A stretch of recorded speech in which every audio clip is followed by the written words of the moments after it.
Good morning po sa inyong lahat sa Pilipinas. Muli sa umagang ito, tayo ay nagpapasalamat po sa ating Panginoon dahil muli magkakasama na naman tayo na kahit sa ganitong kaparaanan po na nandyan kayo sa Pilipinas at nandito naman po ako sa Canada, ay nakakapagpatuloy po tayong sabay-sabay na makinig ng salita ng Diyos. So ngayon ang atin pong papakinggan mula po sa Aklat ni Juan. Ano po? Aklat ni Juan chapter 3. Kaya kung handa na po kayo dyan, pakikuha po at pakiready ng inyong mga Bible para sabay-sabay po natin itong mapakinggan. Chapter 3 ng Juan. Napakaganda po nito. Ito po yung patungkol sa mga katanungan na pag sinabing patungkol sa relihiyon, ang akala po ng tao ay ang tinatawag na born again ay isang relihiyon. Subalit, pakinggan po natin dito sa chapter 3 nang babasahin po natin kung ano ba ang kahulugan ng pagiging ipinanganak na muli sa Espiritu. Okay, bago po ang lahat, tayo ay may manalangin. Hallelujah. Let's pray. O hallelujah, dakilang Diyos na aming Ama sa langit na laging nakatunghay sa amin sa lahat ng oras. Sa oras pong ito, Ama, lahat kami ay dumudulog sa iyo. Alam po namin, Ama, na kahit magkakahiwalay kami ng lugar, subalit ang iyong Espiritu ay patuloy na lumulukop sa apat na sulok ng sanlibutan ito kahit man sa kami naroroon. Kami po ay namamasdan nyo, nababasa nyo ang aming iniisip at nakikita nyo po ang lahat sa amin. Kaya sa oras na ito, O Diyos, hindi dudulog po namin sa iyo ang aming mga sarili. Pakalinisin niyo po, O Diyos, kung may meron man sa amin nagkamali sa isip, sa salita at sa gawa. Patawarin niyo po at salamat sa iyong patuloy na habag sa amin. Ang nais po namin ay lubos naming masunod ang kalooban mo. Kaya maraming salamat po sa pagtuturo ng iyong banal na Espiritu at naglalagay sa puso namin ng mga salitang ito. Ama, pinupuri ka namin, pinasasalamatan ka namin sa ngalan ng aming Panginoong Hesukristo. Amen. Amen. So, ito po, pakikuha na, Okay, kung ready na po kayo. Chapter 3 ng Juan. Ito po, ang sabi dito, si Jesus at si Nicodemo. Sabi po dito, may isang Pariseo na nagngangalang Nicodemo. So, alam po natin, pag sinabing Pariseo, ito'y mga tagapagturo ng kautusan. Alam na alam ang patungkol sa mga kautusan patungkol doon sa panahon ni Moses. Ano po? Sila po yung mga pinagkatiwalaan ng Diyos sa kanyang mga kautusan. Ito nga pong salitang ito. Ngayon, itong Pariseyong ito pong si Nicodemo, pakinggan po natin isa siyang tagapagturo, isa siyang guro, kung titingnan po natin guro ng salita ng Diyos. Tingnan po natin. May isang Pariseyo na nagngangalang Nicodemo na pinuno ng mga Hudyo. So ayan, napakalinaw po, pinuno ng mga Hudyo, isa din itong guro. Isang gabi, pumunta siya kay Jesus at sinabi, Rabbi, nalalaman po namin kayo isang tagapagturong mula sa Diyos sapagkat walang makakagawa ng mga himalang ginawa ninyo kung wala sa inyo ang Diyos. Sumagot si Jesus, tandaan mo ang sinasabi kong ito. Malibang ipanganak na muli ang isang tao, hindi niya makikita ang paghahari ng Diyos. So napakalinaw po ito. Sabi dito ng Panginoong Jesus, tandaan mo, sinasabi kong ito, malibang ipanganak na muli ang isang tao. So ngayon, kapag pinakinggan po at tiningnan natin ito sa English na salin, ang sasabihin doon, maliban na ang isang tao po ay ma-born again. Ano po ang sabi doon? Not unless you be born again. Hindi po yan relihiyon. Pakinggan po natin. Tandaan mo ang sinabi kong ito. Malibang ipanganak na muli ang isang tao, hindi niya makikita ang paghahari ng Diyos. Papaanong maipanganak pang muli ang isang taong matanda na? Makakapasok pa ba siya sa sinapupunan ng kanyang ina para muling ipanganak? Tanong ni Nicodemo. Kasi ang sabi ng Panginoong Sus, maliban na ipanganak na muli ang isang tao, or sa English, not unless you become born again, you cannot see the kingdom of God. Yan po ang salin ng English. Ngayon sa Tagalog, maliban na ipanganak na muli ang isang tao, hindi siya makakapasok, hindi niya makikita ang paghahari ng Diyos. So ngayon itong pinuno ng Hudyong ito po na si Nicodemo nagtanong, paano pa ba maipapanganak ang isang tao kung ito'y matanda na? Papasok pa ba siya sa sinapupunan ng kanyang ina upang ipanganak na muli? Ito po ang tanong ni Nicodemo, ano? Sagot naman ni Jesus, tandaan mo ang sinasabi kong ito, maliban ang isang tao ay ipanganak sa pamamagitan ng tubig at espiritu, hindi makakapasok sa kaharian ng Diyos. Ang taong ipinanganak sa laman ay sa laman at ang ipinanganak sa espiritu ay sa espiritu. So malinaw po dito, ang sabi ng Panginoong Hesus, maliban ang isang tayo ipanganak na muli sa pamamagitan ng tubig. Kaya nga po, di ba?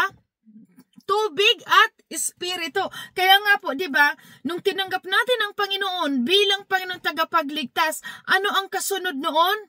Mag-undergo tayo ng baptism. Kasi yung baptism, kaya nga naipaunawa sa atin ang salitang ito po, na ang baptism dapat na ay intindihan ng binabautismo. Kasi ang bautismo po, ito ay nagsisimbolo ng paghuhugas ng ating mga kasalanan. Nung nakilala natin si Kristo, tinanggap natin siya at nagsisi at tumalikod sa kasalanan, katulad nung binili ni Juan, ano? Pagsisihan ninyo, talikuran ang inyong mga kasalanan. Noon po, after noon, nag-undergo ng mga baptism ang mga nasumunod, ano? Ang mga nagsisi sa kasalanan. So, tayo po, nung maintindihan natin ito, tinanggap din natin ang Panginoong Hesus sa ating puso by faith. And then, nag-undergo tayo ng bautismo. Ito na yung ipananganak. Tandaan mo, malibang ang isang tao ipanganak na muli sa pamamagitan ng tubig. So, nung sumunod doon, nagbautismo tayo na nagsisimbolo na tayo ay nagsisisi at yung tubig na yun po ang paghuhugas ng ating mga kasalanan. Kaya kung makikita po natin ay dinidemonstrate ng Panginoong Hesus yung bautismo, saka doon bumaba ang Holy Spirit.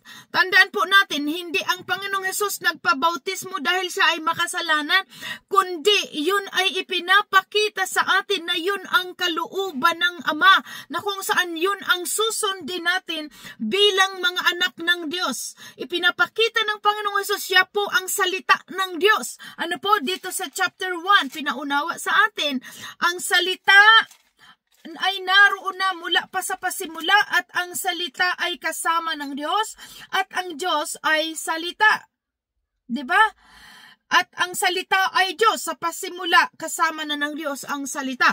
So napakalinaw ito, ang salita po ay ang Panginoong Hesus dahil pinatunayan ito ni John doon sa chapter 11:14. Naging tao ang salita at nanirahan sa piling namin. Yan yung chapter 1 verse 14 ng John. Kung babalikan niyo po ang chapter 1. Ngayon, dinemonstrate ng Panginoong Hesus sa atin papaano ang pagsunod sa kalooban ng Ama.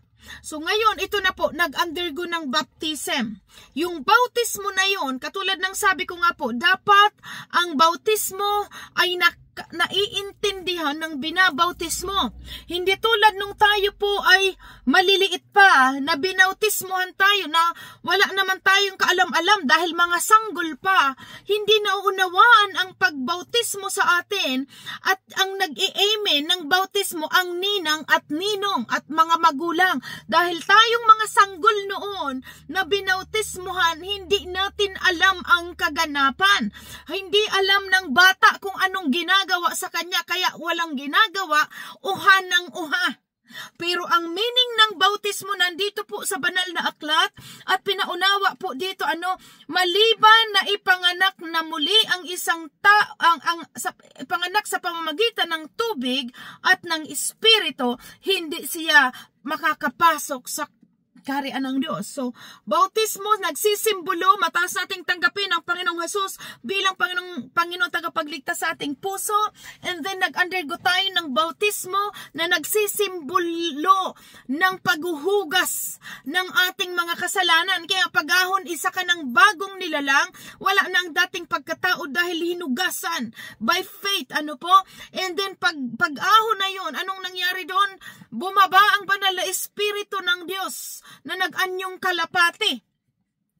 At ito pong tinutukoy doon ni Juan na siya lamang ay tagapagbautismo, pero ang magbabautismo sa espiritu at sa apoy ay ang Panginoong Hesus. So malinaw po dito, malibang ang isang tao ay ipanganak sa pamamagitan ng tubig at ng espiritu, hindi siya makakapasok sa kaharian ng Diyos. Ang taong ipinanganak sa laman ay sa laman. At tayo po yon. Pinanganak tayo sa laman ng ating mga magulang.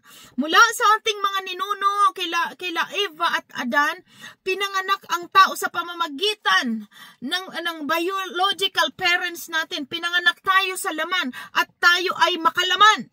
Kaya nga sabi dito, at kaya kailangan, sa verse 6, ang taong ipinanganak sa laman ay sa laman, at ang ipinanganak sa espiritu ay sa espiritu.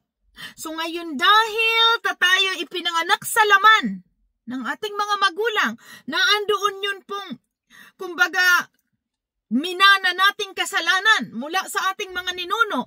Kaya kailangan tayong maipanganak na muli sa espiritu. Naintindihan po natin? Kaya yung tinatawag na you must be born again and spirit. Espiritu. Kailangan tayo, dahil ang Diyos ay espiritu, kailangan tayong maipanganak sa espiritu. Dahil malinaw ang ipinanganak sa laman ay sa laman, which is pinagbuntis tayo ng ating nanay, and then pinanganak tayo. Yan po ang pinanganak sa literal na laman. Kaya sabi dito ng Panginoon, ang taong ipinanganak sa laman ay sa laman, at ang ipinanganak sa espiritu ay sa espiritu. Kaya iyan sinasabing, ang akala ng tao, kapag sinabing, born again ka na, ay nagbago ka na kang relihiyon. Yan ang isip. Kasi hindi nila binabasa ang salita ng Diyos at ayaw nilang pakinggan. Ang sinasabing born again ay sa Tagalog, kailangan mong maipanganak na muli. In spirit. Dahil pinanganak tayo ng mga magulang natin, mula kila Adan hanggang kila Eva, pinanganak tayong minana ang kasalanan. Kaya kailangan nating ma-renew. Ibig sabihin, maipanganak muli sa espiritu. At yan ang tinatawag na born again. Hindi po to relihiyon na sinasabing, ay nagbago ka ng relihiyon. Kristiyano tayo po. Kristiyano tayo. Tagasunod tayo ni Kristo. Tayo ay mga Kristiyano na ipinanganak na muli sa espiritu. Amen? Tayo, ulitin ko pong muli, tayo ay ipinanganak na muli sa pamamagitan ng espiritu. Amen? Dahil ang tayo ay ipinanganak ng ating magulang sa laman, kaya kailangan tayong in spirit, ma-renew. Katulad ng sinasabi dito ng Panginoon, tandaan mo ang sinasabi kong ito, malibang ang isang tao ay ipanganak sa pamamagitan ng tubig at ng espiritu, hindi makakapasok sa kaharian ng Diyos. Malinaw po ito. Hindi makakapasok sa kaharian ng Diyos dahil na ang hindi na ipanganak sa espiritu at sa tubig. Dahil napakalinaw po na talagang walang makakalapit sa Diyos Ama na makasalanan. So kaya itong Panginoong Hesus, siya po ang nagtuturo sa atin, tanggapin natin siya. Kaya una, tanggapin ang Panginoong Hesus bilang Panginoong tagapagligtas, and then nagpabautismo tayo, at tapos mabautismohan, doon na tayo tinanggap natin ang banal na Espiritu ng Diyos na siyang nagtuturo sa atin ng tamang pamumuhay, siya ang nag-aalalay sa atin, kaya doon unti-unting nababago ang isang tao. Ito'y sa pamamagitan ng Espiritong kanyang tinanggap. Amen? Dahil ang trabaho ng Espiritu ng Diyos, nagpapaalala sa atin ng mga sinabi ng Panginoong Hesus, at siya po ang tumutulong sa atin na mapagtagumpayan ang anumang gawa ng mga gawa ng sanlibutan. So malinaw po, kaya dito nyo po ipapakita ang nagsasabing relihiyon ang born again. Hindi po relihiyon. Pero sinabi ang Panginoong Hesus mismo ang nagsabi, kailangan kayong maipanganak na muli sa Espiritu. You must be born again sa English. Amen? So, naiintindihan po natin ngayon, nandito sa chapter 3 ng John. At sabi na dito, verse 7, huwag kang magtaka sa sinabi ko sa iyo. Kayong lahat, kailangang ipanganak na muli. Nakikita niyo po yan? Kailangan kayong maipanganak na muli. Sa English, kailangan kayong maborn again. In English lang. Pero dahil sa kakulangan ng kaunawaan ng tao, dahil ayaw nilang basahin ang Biblia, pag sinabing born again, ayan ay bagong relihiyon. Hindi po ang Panginoong Hesus ang nagsasabi nito, Hindi relihiyon ang sinasabing born again, kundi ang Panginoong Hesus ang nagsasabi nito na kailangan tayong maborn again at kailangan tayo sa Tagalog ay maipanganak na muli. At tayo po hindi nagbabagong relihiyon hanggang kamatayan, tayo'y Kristiyano dahil tayo'y mga tagasunod ni Kristo Jesus. Amen? So malinaw po ito. Huwag kang magtaka, sabi verse 7, huwag kang magtaka sa sinabi ko sa iyo, kayong lahat ay kailangang maipanganak na muli. Verse 8, umiihip ang hangin kung saan ito nais at naririnig mo ang ugong nito. Ngunit hindi mo alam kung saan ito nanggagaling, kung saan pupunta. Ganon din ang bawat ipinanganak sa Espiritu. Ang mga ipinanganak daw sa Espiritu ay maitutulad po ito ng tulad ng umiihip na hangin. Umiihip na hangin kung saan ito nais naririnig mo ang ugong nito, ngunit hindi mo alam kung saan ito nanggagaling. Yan po ang patunay sa atin, nang ipinanganak tayong muli, unti-unti nababago ang ating isip pagkatulad ng hangin. Hindi natin nag-alam kung saan ito nanggagaling, pero alam natin na may hangin. Ito po ang ibig sabihin dito, na tayong mga naipinganak na muli, nagugulat na lang tayo, unti-unting nababago ang ating buhay. Unti-unti, pati yung mga pagmumura natin, hindi natin namalayan kung saan, kailan ito nawala. Yung mga bagay na mga pananalita natin o mga pag-iisip na makamundo, hindi natin alam kung saan iyon nabigla na lang unti-unting naglaho ang mga sasama nating gawi. Yan po ang pinahalagan tulad dito. Para po itong umiihip na hangin kung saan ito nais naririnig mo ang ugong nito, ngunit hindi mo alam kung saan ito nanggagaling. Yan po ang banal na Espiritu ng Diyos. Hindi natin siya nakikita. Tulad ng hangin, hindi natin nakikita ang hangin, pero nararamdaman natin ang hangin. Kapag ikaw humarap sa electric fan, ramdam mo ang hangin. Mapumaypay ka ng kamay mo o pamaypay, mafe-feel mo ang hangin, pero hindi mo maituro kung nasaan ang hangin. Hindi mo makita ang hangin. It's invisible. Kaya ganon ang pinapaunawa dito. Ganon ang ipinanganak sa Espiritu. Nakikita mong may nababago, pero hindi mo nakikita kung hindi mo ma-explain. Dahil yun po ang gawain ng banal na Espiritu ng Diyos. Hindi mo alam kung saan ito nanggagaling, kung saan pupunta. Same thing po sa hangin. Umiihip ito. Yun po tayong mga binago. Kaya nagulat tayo. Isang araw nakikita natin nababago na. May nababago. Dahil yun sa tinanggap natin na Espiritu ng Diyos. Na siyang nagpapaunawa sa atin na kung paano sumunod sa kalooban ng Diyos. Yan po, after ng mabaptize tayo, after natanggapin natin ang Panginoong Hesus bilang sariling Panginoong tagapagligtas, and then hinugasan tayo sa pamamagitan ng bautismo sa tubig. Kaya nga ang baptismo, pinaunawa sa atin dito, ang totoong bautismo ay hindi wisik-wisik ng tubig. Wala tayong nadaanan dito sa Biblia na wisik-wisikan lang ng tubig. Ang bautismong pinakita sa atin dito ng Panginoong Hesus ay ilulubog sa tubig.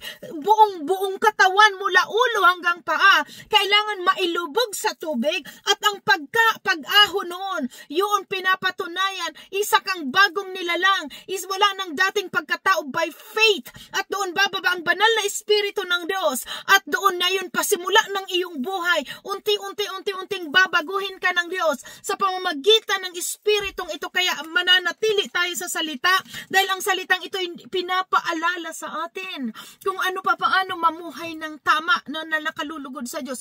So yun po yung bautismo, na binautismuhan, na naintindihan nung binautismuhan, na tulad nung sinabi ni John, pagsisihan ninyo, talikuran ang inyong mga kasalanan, magpabautismo kayo. Diba? Nandito sinabi ni John, magpabautismo kayo. At yun, hindi bata o sanggol, dahil ang bata at sanggol, wala po yan alam. Basihan na po natin. Sinong nakakaalam sa atin nung binautismohan tayo ng mga sanggol? Walang nakakaalam. At nakikita natin ngayon, ang mga bata o sanggol na binabautismuhan, kapag dinala doon sa magbabautismo, uha, hindi alam kung ano ang meaning ng bautismo. Pero pinaunawa sa atin dito ng salita ng Diyos, dapat nauunawaan mo ang bautismo. Sa tamang edad na nagkaroon na sa tamang edad, pinapaunawa sa atin na ito'y pagsisihan at talikuran mga kasalanan. Yung mga sanggol, ayon dito sa ating nabasa, iyon po ay inaalay sa Diyos. Mga batang sanggol, inaalay sa Diyos upang ito'y habang lumalaki, maalagaan ito at maingatan ng Diyos. At hanggang sa dumating na siya sa tamang pag-iisip, na marunong na siyang makaunawa, doon ipapaunawa itong pinapatungkol dito na pinapaunawa ni Juan, na kailangan kayong magsisi sa inyong mga kasalanan, dahil may unang-una may minana tayong kasalanan, katulad dito po na sa pamamagitan ng laman. Sa pamamagitan ng laman ng ating mga magulang na minana sa ating mga maninuno, minana natin ang kasalanan. Kaya kailangan nating mabago. Kailangan natin pong maipanganak na muli sa Espiritu. Kaya itong si Nicodemo nagtanong, matanda na ako, papasok pa ba ako sa sinapupunan ng aking ina? Ang pinapaunawa dito ng Panginoong Hesus, ipanganak kang muli sa Espiritu, dahil pinanganakan ng nanay mo sa laman, at may inani na kasalanan ang iyong mga magulang mula kila Eva at Adan. Kaya kailangan kang mabagong muli sa Espiritu, maipanganak. At yun po, tanda ng paghuhugas ng kasalanan ay bautismo, hindi wisik-wisik sa ating noo ng tubig na tulad ng ginawa sa atin noon. Ang bautismo, napakaklarado po dito.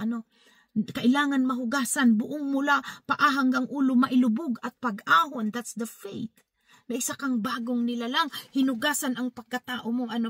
So iyan verse 9, paano po mangyayari yun? Tanong ni Nicodemo. Sumagot si Jesus, Guro, ka pa naman sa Israel, hindi mo naunawa ng mga bagay na ito. Pakatandaan mo, ang sinasabi namin ay nalalaman namin, at ang pinatutuhanan namin ay nasasaksihan namin, subalit hindi niyo tinanggap ang aming patotoo. Dito po, ginagamit dito ng Panginoong Hesus namin. Dahil kung makikita po natin, dito ang Ama sa bautismo, pinatunayan dito ang Trinity. Na sinasabi ng Aba, bakit wala namang Trinity dyan nakalagay sa Biblia? Malinaw po. Nung binautismo na ang Panginoong Hesus, ang Panginoong Hesus ay nagkatawang tao. May nagsalita mula sa langit ang Ama, at sinasabi niya, ito ang kinalulugdan kong anak. Doon may bumaba na Espiritu ng Diyos. Diba? Na nag-anyong kalapati. So, Ama, ang Espiritu at ang Anak. At maging dito sinasabi po dito namin. Ano po? At makita din natin ito doon sa Genesis chapter 1. Nung lalangin ng Diyos ang sanlibutan ay ang tao. Nung lalangin ng Diyos ang tao. Anong sabi doon ng Panginoon? Lalangin natin ang tao ayon sa wangis natin.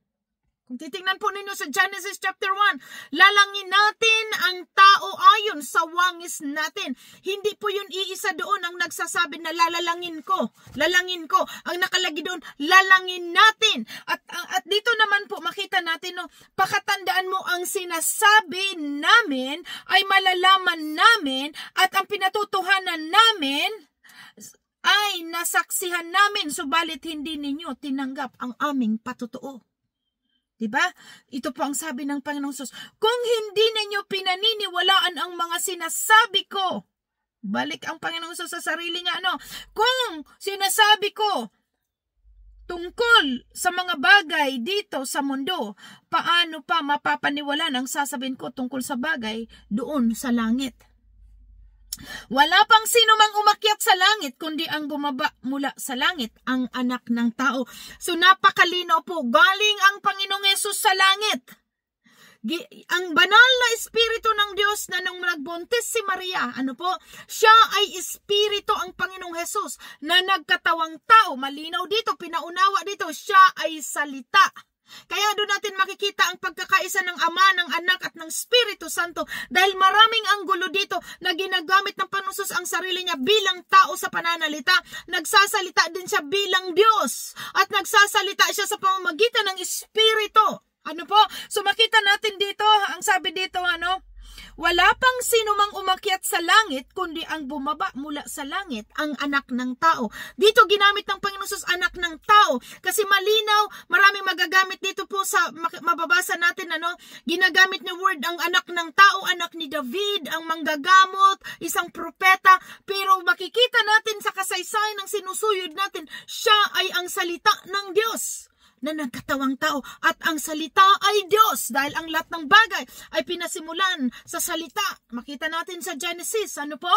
Ang lahat ng bagay ay nilalang sa pamamagitan ng salita at dito sa Book of John, sinabi dito sa John 1 verse 14 at ang salita ay nakasama namin at tinutukoy dito po ay ang Panginoong Hesus at dito binanggit ng Panginoong Hesus ang anak ng tao. Kaya sabi ko nga po, kailangang babasahin natin ang Biblia, hindi dapat ito'y purak-purak lamang dahil kung putol-putol o ang pagbabasa natin, hindi natin maintindihan, makukonfuse. Pero dahil sinusuyod po natin chapter by chapter, naiintindihan natin ngayon. Ano po?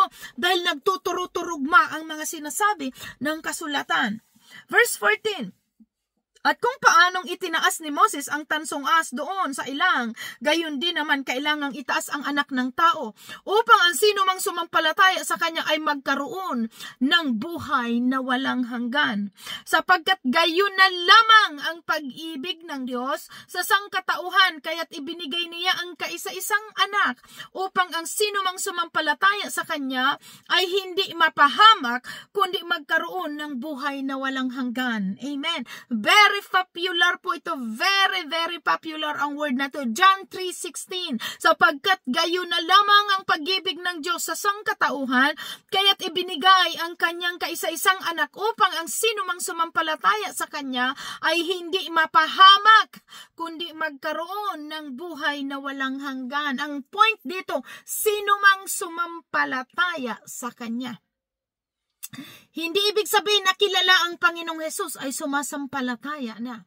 Kundi yun lamang po ang sabi dito, ang magkakaroon ng buhay na walang hanggan ay ang sumasampalataya, naniniwala. Amen? Verse 17, isinugo ng Diyos ang kanyang anak, hindi upang hatulan ng parusa ang sanlibutan, kundi upang iligtas ito sa pamamagitan niya. Inutos hindi para pahirap o ibagsak ang puot sa lupa, kundi ito po ay upang bigyan ng kaligtasan. Pero hindi lahat tinanggap ang Panginoong Hesus. Ano? At ito nga pong ginawa ng mga Hudyo, tinakwil siya at ipinapapatay.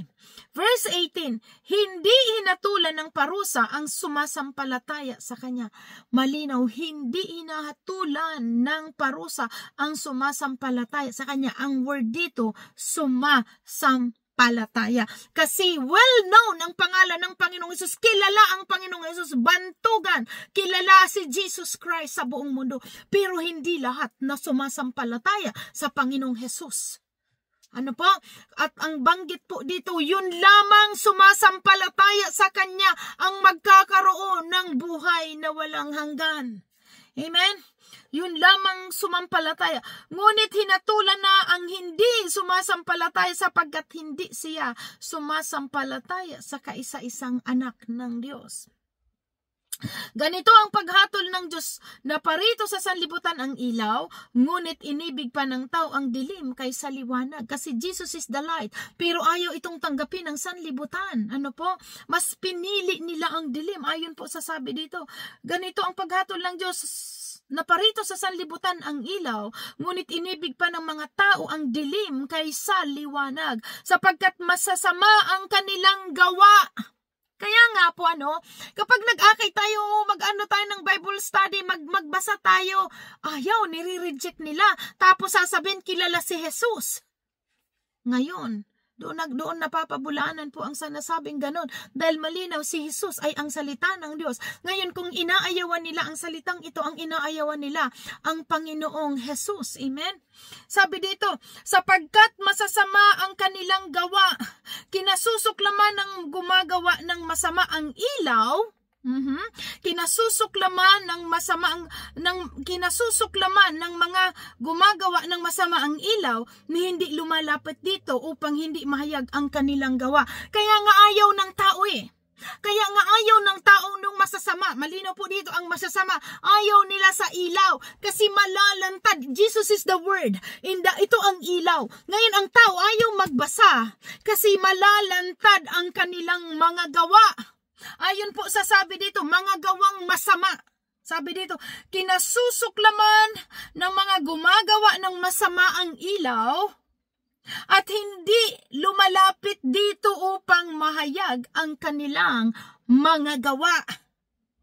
Ngunit, ang namumuhay ayon sa katotohanan ay lumalapit sa ilaw upang mahayag na ang mga ginagawa niya ay pagsunod sa Diyos. Purihin po ang Diyos. So malinaw, kaya may mga taong ayaw nagbagwa kung basahin ng Biblia kasi doon nabubulgar ang pagkatao. Dahil ang salita ng Diyos ay magkabilaan, ay talim.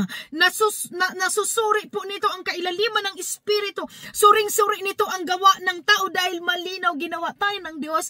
Kilalang kilala tayo ng Diyos. At ayon sa sinabi kahapon sa chapter 2, walang nalilingid sa Diyos. Isip pa lamang ng tao na susuri na po ito ng Diyos. Amen? Sa kaya ito nga pinaunawa dito na ang mga taong mga makasalanan o masasama ayaw nila ng salita ng Diyos dahil natutumbok ang kanilang mga kapagkatao. Verse 22.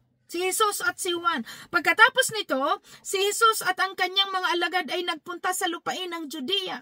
Nanatili siya roon ng kaunting panahon na kasama nila at nagpabautismo ng mga tao. Samantala, si Juan ay nagpabautismo naman sa Inon, malapit sa Salim sapagkat maraming tubig doon. Pumunta sa kanya ang mga tao at nagpabautismo.